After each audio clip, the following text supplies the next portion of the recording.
What's going on, guys? I'm Justus Driver. This is my 350Z. This is my current daily / drift build that I've been building over the past 2 years. It's probably not what you're expecting for like a build recap video, but I kind of wanted to do a big video of breaking this car down. I've been planning on doing this for a while. I just hadn't had the car in a situation or in a space where I was really excited to showcase it off. I think I'm at a point finally where I'm comfortable with breaking this down and kind of explaining what I've done to the car since I got it. And without further ado, let's get into the intro and let's get breaking down this car from A to B, from front bumper to rear bumper, from the long ass nose to the tall ass wing. I'm excited. Let's dive into this.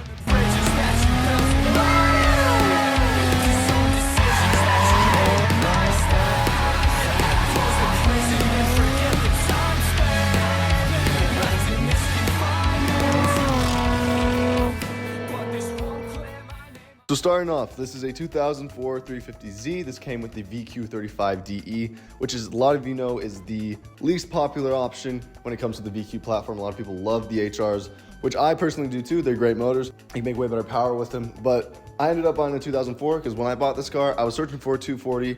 This popped up, it caught my eye, and I didn't really know much about it. And back then, it actually was blue, as you guys can see in this photo here. It was a blue, it literally had Cosmos XT206Rs on it, which, looking back, I didn't know what I was getting into, but it had the Cosmos wheels on it and it had K-Sport coilovers, and that was pretty much it. The car was exterior bone stock besides those wheels. It was a Daytona blue car originally, which to me is still one of my favorite colors the Z's came in. Being a 2004, it wasn't an 03, so it didn't have a lot of the early on DE issues. It was kind of just a sweet spot for the DE motor, pre-rev up and pre-HR obviously, but DE wise, it was really good. Now, as you can see, it's seen quite a bit of change since it was blue. It's obviously yellow now. It's on different wheels, completely different aero. I mean, we got to break it down, but as you can see, the car is pretty much a whole different vehicle at this point. The only thing that's truly the same is the chassis, motor. Exterior wise, I think I've touched almost every panel on this car, which is kind of weird to think about, but that's honestly the truth. Starting off in the front, we have a Ings +1 long nose bumper. There's a correct variation code name for this kind of thing, but this is a long nose style bumper. It brings the front of the car out quite a bit. Originally this car had a KBD kit on it, which again, not a bad kit, but wasn't super satisfied with it. Everyone started running it and it became very basic, very TikTok-y, very fast. I'm by no means a cloud chaser, but I wouldn't say they're not real parts, because they are real parts, but they're not old school, they're not period correct. I like period correct shit. For me, I've always envisioned this car as being a D1 style drift car. The Ings +1 long nose front bumper is kind of a no-brainer. With these canards on the front, it's got some chicken mesh on it.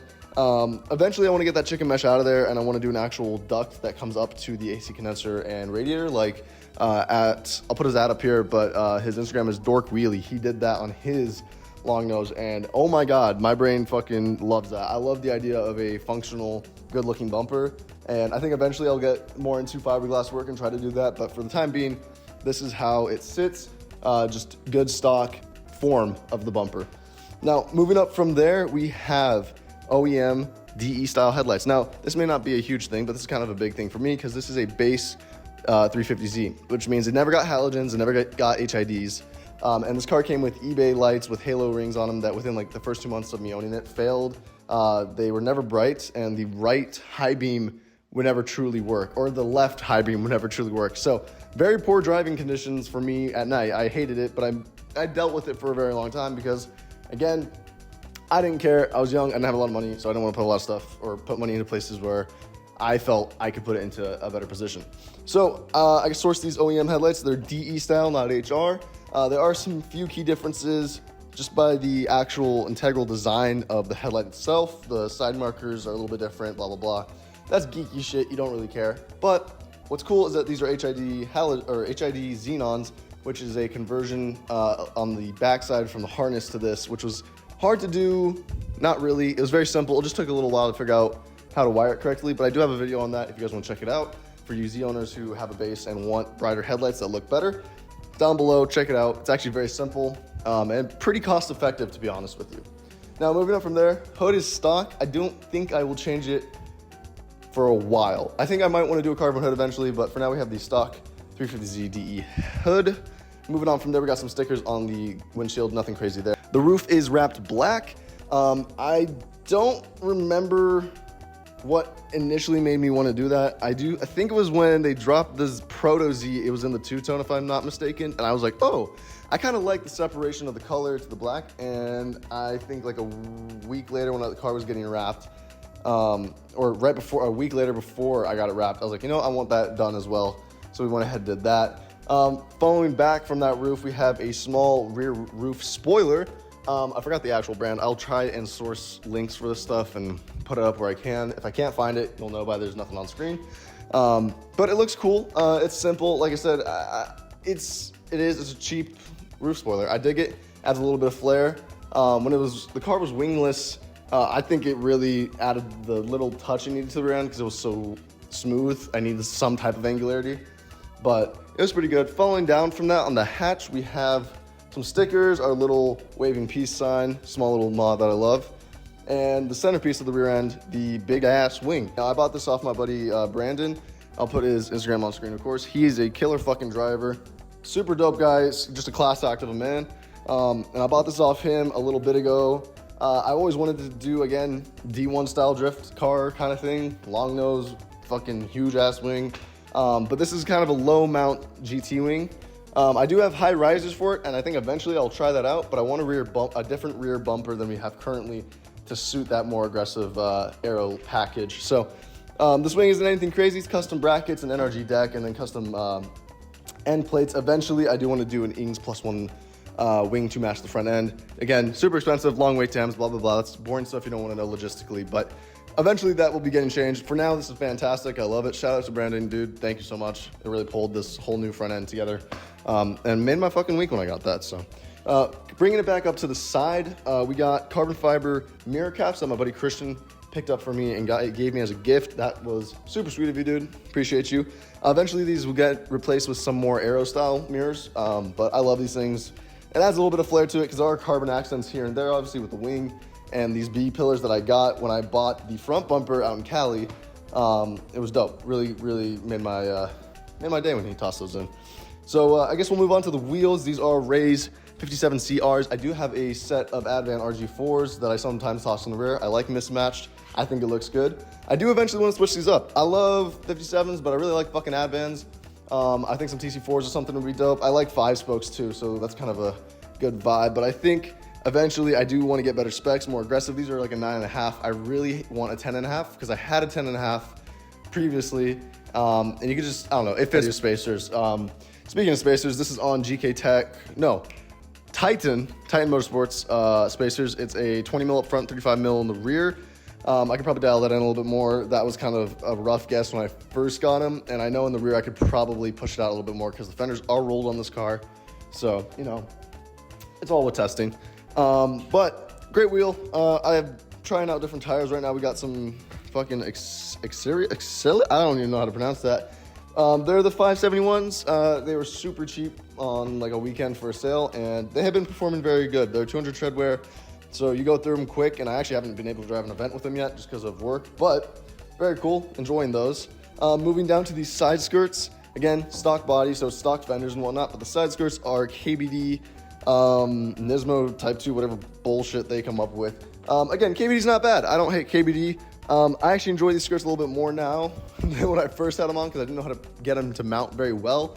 But my girlfriend and I spent a weekend getting them dialed in, and now they fit pretty damn good for KBD. And they can take a bunch of abuse on track and just off track. They bend. Don't really got to worry about, you know, them getting ripped off or cracking or whatever when your car's under compression, which is huge plus. You know, that's minor stuff. If you guys are wondering, by the way, under the hood, it's stock. It's a stock DE. This motor actually has lifter tick currently, and my plan is to run it till it blows the F up, or rebuild it, do some more stuff to it. But it's at 120K, which is super low. It has premature failure.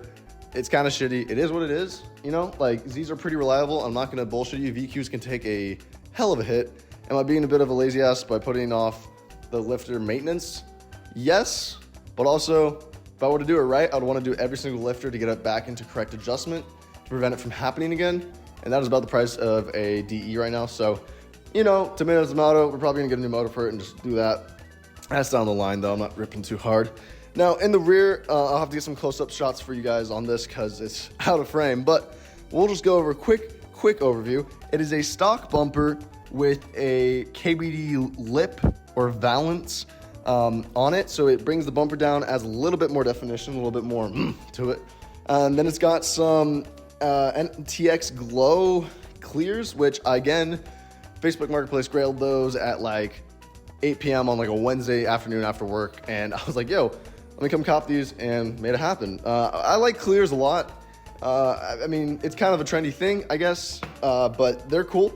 I really do like the actual JDM clears as well that have the red underneath. I just wanted a full clear look because I wanted my front headlights and rear headlights to be kind of chrome and flashy and, I don't know, bullshit that I'm into, right?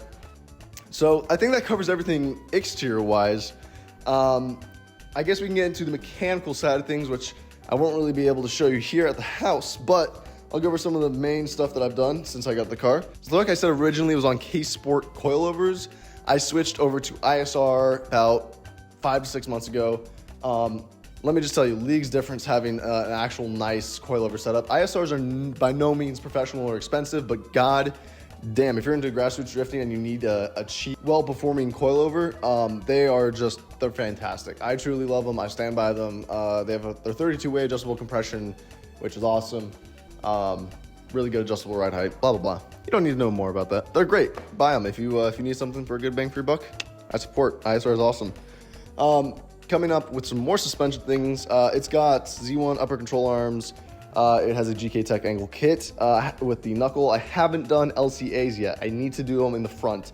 The rear has every single arm touched. I just haven't on the front, because I'm lazy and I wanted to get good on really low angle for no reason, just to improve my pedal work, which hindsight, kind of stupid. Should have just bit the bullet a long time ago and done LCAs when I did all that, but you know, whatever, it is what it is. It's had minor boot changes and just some different rubber material swapped out so that they're more resistant, like boots on the rack and whatnot. Boring stuff that you won't care about, but it makes me sleep at night, so that's cool. In the rear end, Z1 adjustable arms. It's got the toe camber. I don't want to say caster. I think it's caster. It's got all the arms from Z1 done in the rear. Bucket delete as well on that bottom arm. Again, ISR coilovers in the rear as well. I do have a Bellworks diff brace, which actually helped a lot with the rear end judder or kind of wheel hop. It basically silenced that. It was pretty awesome. Exhaust, it does have cats, surprisingly or not. It didn't have cats for a long time. I got really effing tired of how this car sounded without cats and a full straight pipe to the rear.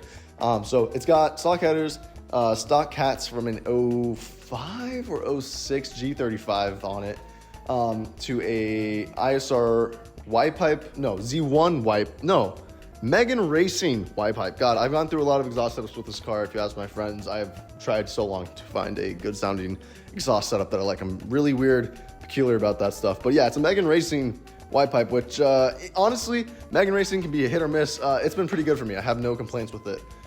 If you want a good hand on preventing exhaust leaks, get the graphite thick exhaust gaskets. They do wonders. That solved all my issues. It goes to a ISR mid pipe to the ISR blast pipes with a muffler on the mid pipe. That for me has been the perfect sound. It's still loud, but it's not retarded trumpety, and it has kind of a nice grumble to it, which I love personally. I've had this car without test pipes and to a 2-inch straight pipe, which was dumb. Don't ever put 2-inch pipes on your blast pipes. A, it looks stupid. B, it sounds effing awful. Yeah, that's all. Yeah, that's all I gotta say about that. But besides those mods, I don't think this car has very much else to offer on it. It's again a very stock mechanical car. It's had all the suspension things touched except for the front LCAs, honestly, and the spindle, but it's a good car. It really is basic and great for just turning laps in and it not really missing a beat. It does have AC, power steering, blah, blah, blah. All the stuff you want in a normal road-going car. So without further ado, let's move on to the interior, which there's quite a bit of modification I've done inside to dial it in because, you know, that's where you're sitting all the time. You want to be comfy, right? So let's get inside and we'll talk about that. So starting off, we have a Sparco Sprint bucket seat. This is like the budget seat that everyone goes to for good reason. It's cheap. It's awesome. They are compliant with track regulations, and for a skinnier Chad like myself, fits very well. I like it. It hugs me. It's on a Sparko, what are they called? Bracket or mount, or whatever you want to call it, and slides, and it fits great. I can slide it, people can get in it, change it, whatever they want. It's great. It's great. Love it. So good. Then we got Nismo floor mats, because I'm a hot boy. I love Nismo. Good God. Then we have the Nismo carbon short shift knob from them, directly from Nissan. That was cool. Shout out Midway Nissan for having a Nismo parked, just chilling in their fucking, in the showroom. Steering wheel has been replaced. Again, this is a base, so there were no volume knobs or cruise control buttons to relocate. It was pretty easy. It's an NRG hub to an NRG quick release. I will be changing that setup soon. It's to a Volante overdue wheel. Not really my style anymore. When I first got it, I was head over heels. Now I want an Arty because I've matured. Other than that, we did the headliner black because it comes stock tan. Hated the contrast with a literal entirely black interior, so we changed that up. That was good. And then we've done a full sound system in this car. The entire interior has been a part for it. It has JBL tweeters, woofers. It's got the rear woofers done, and we added 2 tweeters in the rear for more high end. It's got 2 old school Pioneer 10-inch subs in a box under the rear support brace, which is fantastic. It really bumps on track. It's great. I love it. And then we have goes to a Pioneer doubled-in CarPlay unit, which looks still old, but it's not unusable. You know, it's still good to use. Besides that, we've done LED lights here and there. I mean, again, very basic interior, stock handbrake, no short shifter because I like how stock shifter feels. And besides that, she's a ripper, man. The interior is not heavily modified, but I think it's tasteful enough to where you can enjoy it daily driving, and it's perfect on track. So, well, guys, I don't think I have much more to say about this car besides that I love it. Quite a journey over these past 2.5 years with it, and I hope you enjoyed me going bumper to bumper, kind of dissecting the car a little bit, showing off some of the cool parts I've acquired on it. Like I said, it's nothing crazy. A lot of you guys watching this are gonna be like, okay, but what about the motor? You know, what about having a full wide body? First off, F wide bodies, I hate them. Secondly, for stock power, this thing does great. I think eventually I will need to do either a motor swap for more power or something along those lines, but I like period correct shit, so maybe I'll just build a cammed VQ and make it sound cool, and you guys will be like, whoa, a Z sounds good. Yes, you can make Z sound good somehow. Anyways, we have a bunch of other cool videos. You guys should go check them out. It includes us drifting, building stuff, doing mods to this, hanging with friends. It's a good time. I've been doing this for a little bit over a year now, seriously, and I think every video we put out is trying to be better than the next, and I hope this video reflects that. So thank you guys for tuning in. Don't forget to subscribe, comment, and like. I'm Justus and I. This is my Z. I'm a retard. I love y'all, and I'll see you in next week's video. Goodbye.